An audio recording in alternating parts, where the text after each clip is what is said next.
آپ جو بریانی، نان، قورمہ، سالن یعنی کریز، جلیبی، گلاب جامن کھاتے ہیں وہ صرف کھانا نہیں ہے، یہ 1200 سال پرانی مسلم کھانے کی ہسٹری ہے جو آپ کی پلیٹ میں آ چکی ہے۔ سوال یہ ہے بریانی، نان اور شیر خورما انڈیا تک کیسے پہنچا؟ نہ راجاؤں نے، نہ جنگوں نے، بلکہ مسلم تاجروں نے۔ عرب اور پرشین جہازیں نے انڈین اوشن کراس کیا اور ساتھ لائے چاول، چینی اور مسالے۔ آج ہم دیکھیں گے کہ کون سے کھانے، کون سے مسالے اور کوکنگ ٹیکنیکس جو مسلمز نے انڈیا لا کر انڈین کوزینز کو ہمیشہ کے لیے بدل دیا۔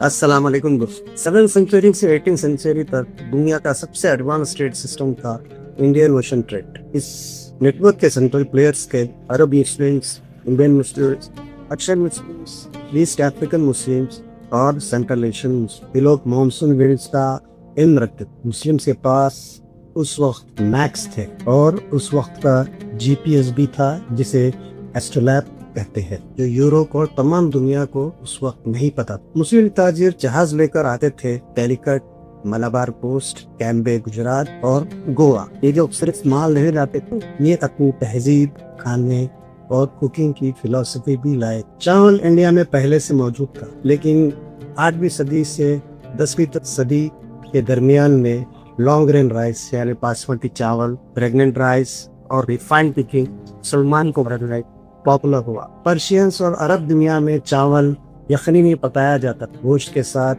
دم دیا جاتا تھا۔ اس سے پیدا ہوا پلاؤ، تہاری اور بعد میں بریانی۔ دہلی سلطنت کے دور میں خاص کر علاؤالدین خلجی کی حکومت میں چاول کو اسٹیٹ کنٹرول کمیڈیٹی بنا دیا گیا تاکہ یہ صرف امیروں کا کھانا نہ رہے بلکہ عام لوگوں تک پہنچے۔ عرب مسلمان تاجر مسالے بیچتے نہیں تھے، وہ مسالے سمجھتے تھے۔ مسلمان ایریا مسالے لائے جس کے بغیر آج انڈیا کے کسی بھی گھر میں سالن، کری نہیں بن سکتی، جیسے دال چینی جو آج کا سری لنکا ہے اسے سینال کہتے ہیں، وہیں کی ایجن، لونگ، جیفل، جاوتری، یہ مسالے انڈونیشین کو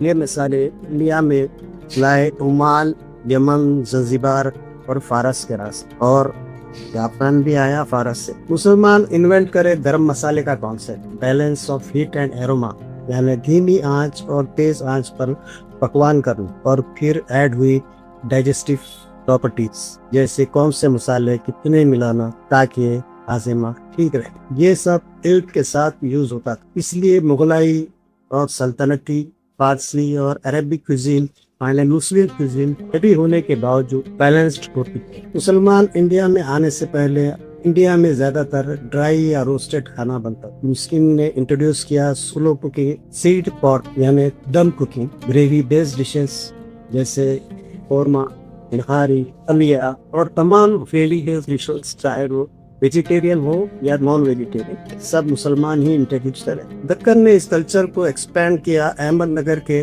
ملک امبر نے، جو ایسٹ افریقہ سے آئے مسلم تھے، یہاں افریقن، عرب اور انڈین فلیورز کا فیوژن ہوا، لیکن یہ سب کریز اور گریوی ڈشز کھانے کے لیے روٹی بھی چاہیے۔ 11 اور 13 سینچری کے درمیان سینٹرل ایشیا اور فارس سے مسلمان انڈیا نے انٹروڈیوس کرے تندوری ٹیکنالوجی اور فرمنٹڈ ڈو یعنی خمیر۔ اس سے پیدا ہوئی نان، کلچا، شیرما، بطخانی، پراٹھا۔ روٹی اب صرف پیٹ بھرنے کا ذریعہ نہیں رہی، یہ بھی ذائقے کا حصہ بن گئی۔ 9 اور 10 سینچری میں عرب میں انوینٹ ہوئی چینی یعنی شکر، جو بعد میں اوریجن ہوئی شوگر۔ چینی کا اصل عین عرب دنیا سے آئے۔ مسلمان نے انٹروڈیوس کیا شوگر ریفائن، کرسٹلائز شوگر یعنی مصری شربت کا کلچر۔ اس سے پہلے مٹھائی زیادہ تر ہنی بیس یا فروٹ بیس ہوتی، ایک معنوں میں مٹھائی ہو رہی۔ جب مسلمان نے ریفائنڈ شوگر انوینٹ کیا تو شکر کا استعمال عام ہوا اور چاشنی بننے لگی۔ تب پیدا ہوا شیر خورما، زردہ، حلوہ، فالودہ، جلیبی جسے عرب کے بولا جاتا تھا، فنیدیا۔ گلاب جامن بنا فارسی سے ڈولا جاتا تھا۔